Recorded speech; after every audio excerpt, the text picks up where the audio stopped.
was also the chemical war, the spraying of a deadly poison called dioxin. Its aim was to destroy the forests where the Viet Cong were, and it was confined to South Vietnam, which America had come to save. The spraying was called Operation Hades and was hardly reported at the time. And when it was changed to the friendlier Operation Ranch Hand, and the spraying continued. Dioxin is 1,000 times more powerful than thalidomide.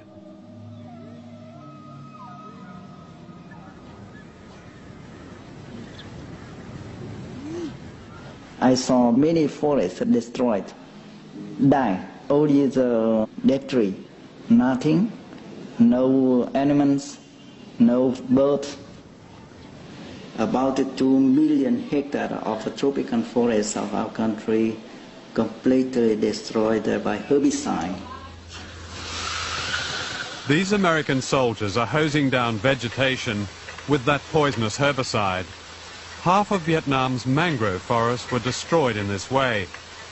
In 1970, the US Senate was told, the United States has dumped on South Vietnam a quantity of toxic chemical amounting to 6 pounds for every man, woman and child.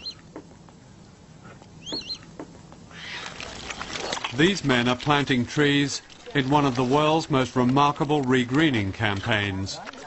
Every school child in Vietnam plants at least 1 tree a year.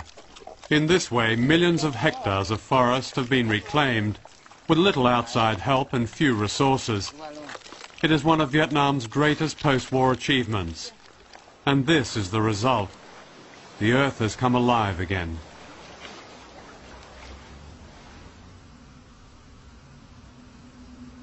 The human cost of the chemical war is all too evident.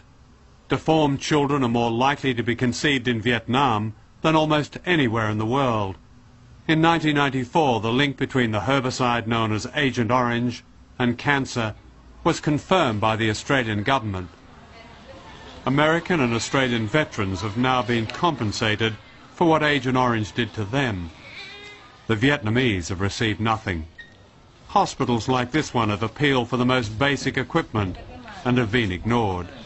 Last year, how many malformed babies were born in this hospital? Last year we have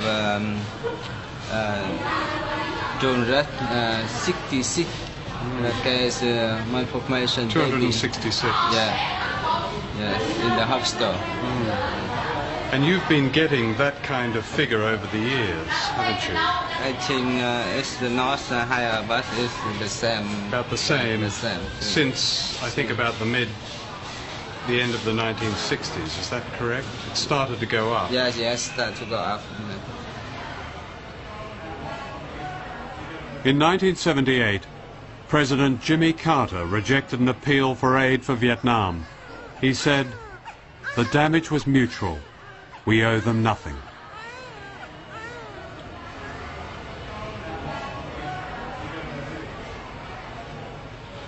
This is a copy of a top-secret letter drafted by American Secretary of State Henry Kissinger and signed by President Nixon on February the 1st, 1973. It was part of a deal negotiated by Kissinger with Hanoi in this building while the war was still going on. In exchange for a ceasefire, during which Nixon was to announce he'd achieved a great breakthrough, the Vietnamese were promised more than $3 billion. In effect, reparations for the American invasion and the devastation of their country. Not a penny of this was ever paid. Instead, the American trade embargo was only lifted by President Clinton last year, and then only after the Vietnamese were compelled to pay $140 million, the sum of war debts incurred by the American client regime in Saigon, which they defeated 20 years ago.